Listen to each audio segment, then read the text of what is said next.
So I want to talk about sociopaths and sociopathic behavior. First, I have studied English literature at a university, and I've read books written by people with sociopathic brains who were not sociopaths, they just were creative writers. But they would write about sociopathic subjects, such as cannibalism, which is a sociopathic behavior. And I just heard a man from Texas who has the same last name as I have, Alex Jones. He made an announcement on national television that if things got bad enough, that he would kill and eat his neighbors so his children wouldn't starve. So if you're one of his neighbors, I'm sorry. You're living next to a sociopath. And you might want to consider battening down the hatches and putting extra locks on your doors and keeping an eye on him. He's a right-wing Trump supporter, which a lot of Trump supporters are sociopaths because Trump's a sociopath. And birds of a feather kind of flock together. Anyways, I don't know if Trump's aware of this man's existence in America, but I would think that Big Brother should be keeping a close eye on him. If I were Big Sister, I would be keeping a close eye on him. Thank goodness I was raised by a man who gave me some wisdom. And the wisdom that he imparted to me is do not eat unclean meat. And in my book, humans are considered unclean. They're riddled with viruses and parasites and all sorts of ickies. And so if you're going to eat meat as a protein, it's best to eat clean meat that's healthy, not icky people, because anyone who would consider engaging in cannibalism has something wrong in their head. And if there's something wrong in their head, that means their body is not getting the right nutrition, because your brain's connected to the rest of you.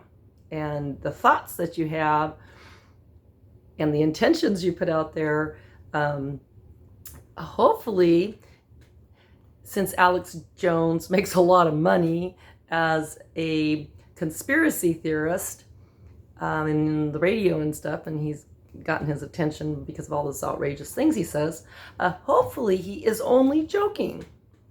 And like John Oliver pointed out, he might consider selling his really expensive watch before he goes after his neighbors. So the other thing you could do if you're one of his neighbors is every time you see him, you could just throw some food at him, because he definitely looks like he's starving. Not. Anyways, he looks like he could probably stand to lose a few pounds. It probably wouldn't hurt him to fast and pray for some wisdom and some empathy towards his neighbors. So anyways, I am a traditional progressive. I'm a traditional woman who has some progressive ideas about healthy boundaries. I have a high tolerance level for people who like to scream and yell at me. I've been screamed and yelled at most of my life, and I'm tired of it. So therefore, if somebody would like to talk to me and have a decent conversation without the screaming and yelling, they're welcome to do so. And if all they can do is scream and yell, maybe they're in a bad mood and they should not talk to me until they're in a better mood. That goes along with my family members and my friends and anyone else who wants to use me as a scapegoat for their anger issues and their lack of self-control. Yes, it's a family tradition in my family to scream and yell at each other and then to call the police on me as often as possible. And one time I felt like Fiddler on the Roof. That's a traditional movie. I felt like Tevye, Fiddler on the Roof. I was locked out of my house on the rooftop, waiting for Jesus to come and rescue me. Isn't that fun? Yeah. So anyways, Jesus came around the corner, believe it or not, as a long-haired carpenter. Except his name wasn't Jesus, it was Kevin, who sometimes would show up at work dressed as Karen. Kevin/Karen also screamed like a girl every time they dropped a hammer. Ah! And I thought maybe he was trying to give me a heart attack because I'd go running into where he was working and, oh, I just dropped a hammer.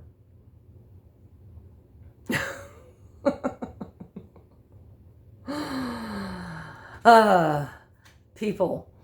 So I asked him one day, I said, so tell me, if you were really hurt, really hurt, how would you handle it? Are you just going to be silent? Not even say a thing? You're just going to lay there and die? He laughs. So now I'm working with another carpenter who has a completely different personality and approach. He's likes to work in silence. And he scares me. He almost slipped and fell into a ditch the other day. I wasn't paying attention to where he put his footing. I said, you would not pass a safety inspection. He does good work, but he himself, yeah, sometimes I can't watch him work because I don't like to see people get hurt. And then yesterday he almost ripped his hand off with a drilling a hole through the beams, joists, for doing plumbing. But we've been friends for many years, and we're pretty close friends, and so it's fun to go out there and just have conversations with him because he knows how to have a conversation without the screaming and yelling. He's also very politically correct. And I asked him, he got offended at me because I asked him, so what did you think about Gandhi starving himself for attention? He got offended. And he goes, he wasn't starving for attention. He did it for political purposes, political reasons. I said, well, yeah, but he did get attention for starving himself. I mean, he got attention for it. But I guess it's okay to starve yourself if you're Gandhi and it's for a political reason. But it's not okay to starve yourself if you want to be a ballerina, because that's too extreme and you might not end up becoming a ballerina. So there's nothing wrong with fasting and praying for a short time, but it's better to supply your brain with healthy food. Salmon is a brain food full of omega-3s. Fish is good for you. You might want to make sure your meat is cooked so that you don't get worms or parasites in your body.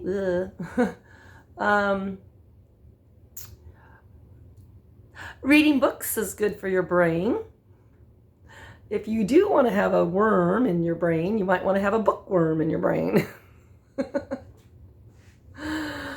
Yeah. So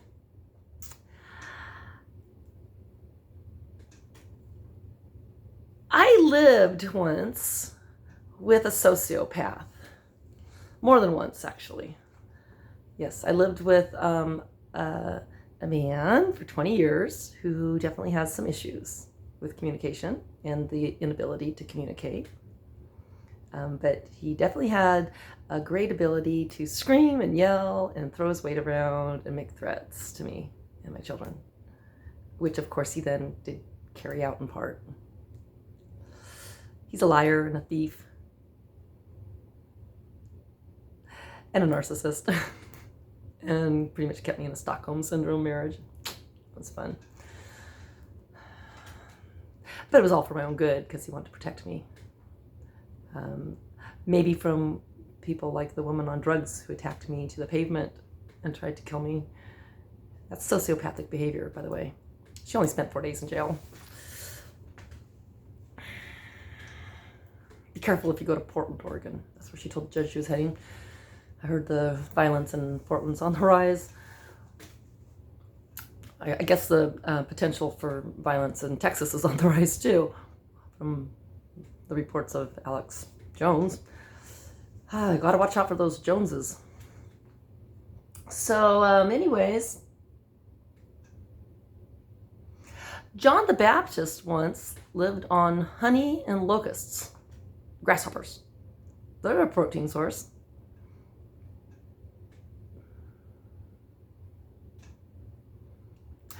Back in the Dark Ages, people engaged in all sorts of really bad behaviors that were sociopathic. The doctors did too.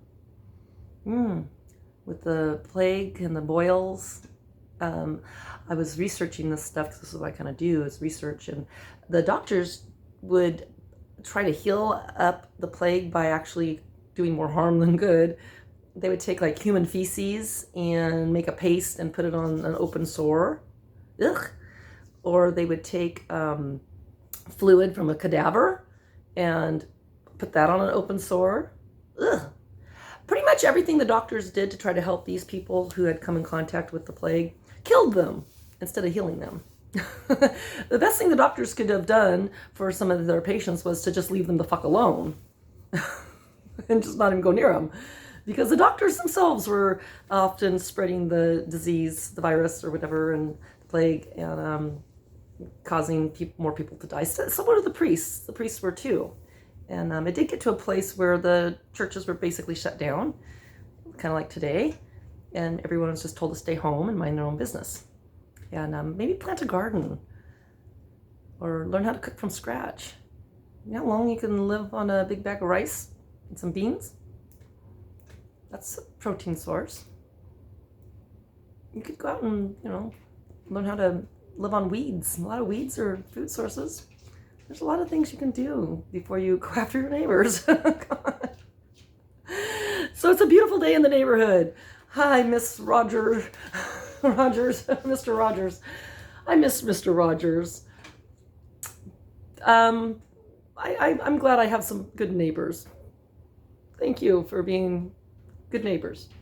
I like my peaceful, nice, good neighbors. We wave at each other from a distance and have nice conversations and check on each other to make sure everyone's doing good. So I'm happy. That's awesome. And like I said, Alex Jones, bite this.